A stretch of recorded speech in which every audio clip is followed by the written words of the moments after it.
ऐसा बिहेवियर रिश्तों को बर्बाद कर देता है। आज का हर दूसरा इंसान अपने रिश्तों को लेकर परेशान है। हर इंसान को किसी न किसी से शिकायत रहती ही है।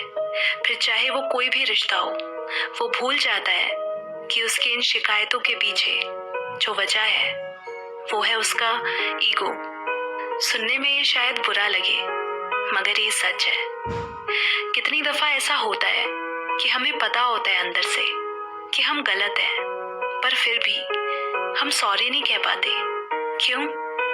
क्योंकि हमारी ईगो हर्ट हो जाती है। खुद को सेफर साइड पे रख सके, इसीलिए हम अपने फेलियर्स, अपनी गलतियां, अपनी कमियों को एक्सेप्ट नहीं करते, बल्कि उनका ब्लेम सिचुएशन या लोगों पे डाल देते हैं। ऐसे में उस शख्स को लगता है कि वो जो कह रहे हैं, जो कर रहे हैं, बस वही सही है, बाकी सब गलत है।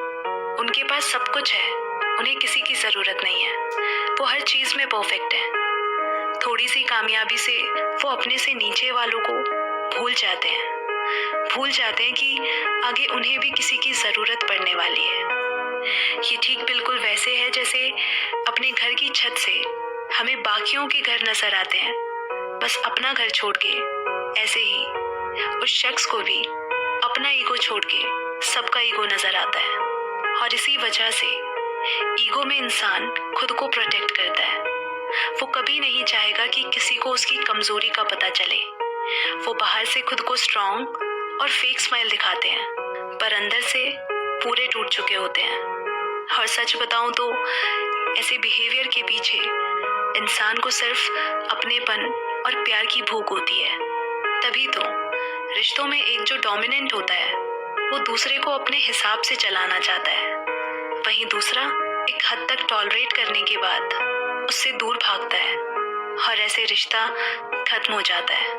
मगर लोग ऐसे बिहेवियर को प्यार की डेफिनेशन मान लेते हैं, जो कि ये सब आता है अपने पेरेंट्स को देखकर या ऐसे एनवायरनमेंट में रहकर, जबकि उन्हें ये एहसास तक नहीं होता कि ईगो इतनी खामोशी से काम करता है कि आपको भनक तक नहीं लगने देता, और वो उसे सेल्फ रिस्पेक्ट समझ लेते हैं।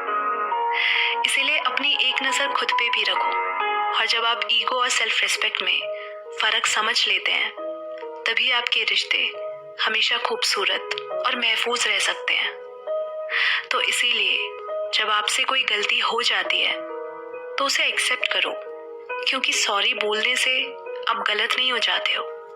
इनफैक्ट आप ये बता रहे हो कि आपके लिए वो रिश्ता, वो शख्स कितना मायने रखता है, बजाय खुद ही को सही मानकर बैठ जाना। इसीलिए झुकना सीखिए। गलती मान लेने में कभी देरी नहीं करनी चाहिए, वरना सफर जितना लंबा होगा वापसी उतनी ही मुश्किल होगी।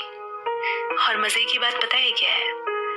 ईगो आज तक नहीं जीत पाया, और हर बार की तरह प्यार ही जीतता है।